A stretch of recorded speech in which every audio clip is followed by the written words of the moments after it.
Well, we start with the major transfer story. Morgan Rogers is the most expensive British player, breaking the record set early this summer. This is officially the worst era to become a football coach. Like, seriously, what even is this transfer market these days? For context, Chelsea just signed Morgan Rogers for over £100 million. Liverpool put up the same price for a one-season wonder, Yang Diamond.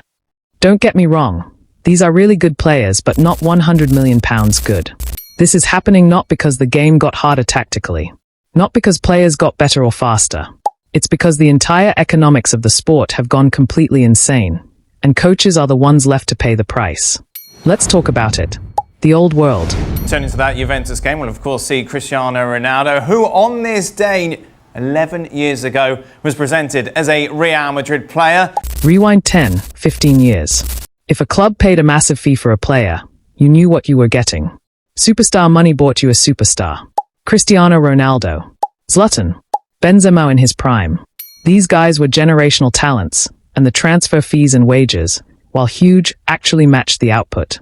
You paid for a guaranteed 25 to 30 goals a season, Ballon d'Or level performances, players who could single-handedly drag a team to a title.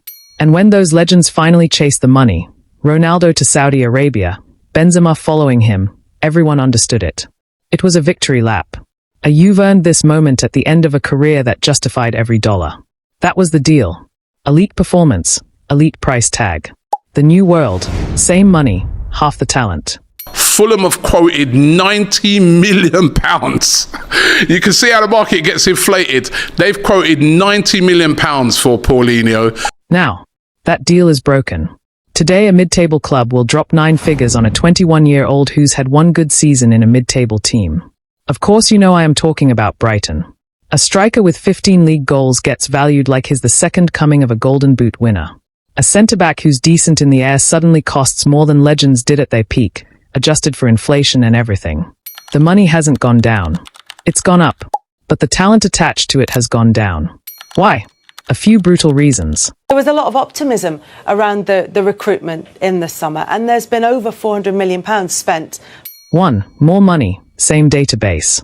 There's simply more cash chasing the same pool of players, so prices inflate across the board, good and average alike. 2. Clubs panic buy. Miss out on your top target, and instead of walking away, you just buy the next guy on the list, at nearly the same price, even though he's clearly not the same player. 3. Agents and social media hype machines have gotten terrifyingly good at manufacturing the next big thing out of a highlight reel and 12 good games. So now the coach is stuck with a squad that costs a fortune, but doesn't perform like one.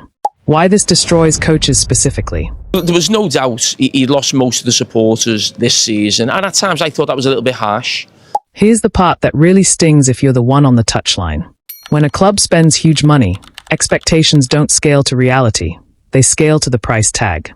Board members, fans, pundits, they all see the number, and they expect elite-level numbers in return. But the coach knows the truth.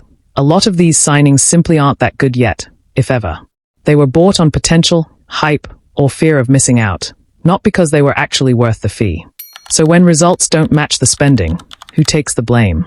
Not the sporting director who overpaid.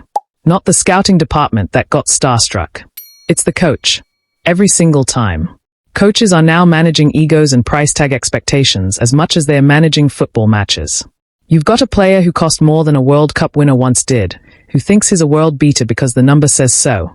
And your job is somehow to get 100% out of him, keep him happy, keep the locker room stable, and win matches. All while the fan base is calculating cost per goal on social media in real time. The impossible job. No, they don't look like champions, and they don't sound like champions, and their manager doesn't sound like a champion either. He sounds like a person that's just getting his exit visas ready. This is why coaching tenures have gotten shorter and shorter. This is why you see managers gone after 6 months, even at clubs that spent record sums in the summer. Because the modern coach isn't just tactically responsible anymore. They are being asked to manufacture value out of an inflated, hype-driven transfer market. And when it doesn't work, they are the scapegoat for decisions they usually didn't even make. Ronaldo and Benzema chasing the money at the end of legendary careers. That made sense. That was earned. Average players chasing, and getting, that same tier of money in the prime of the market's madness? That's the problem every coach in world football is quietly dealing with right now.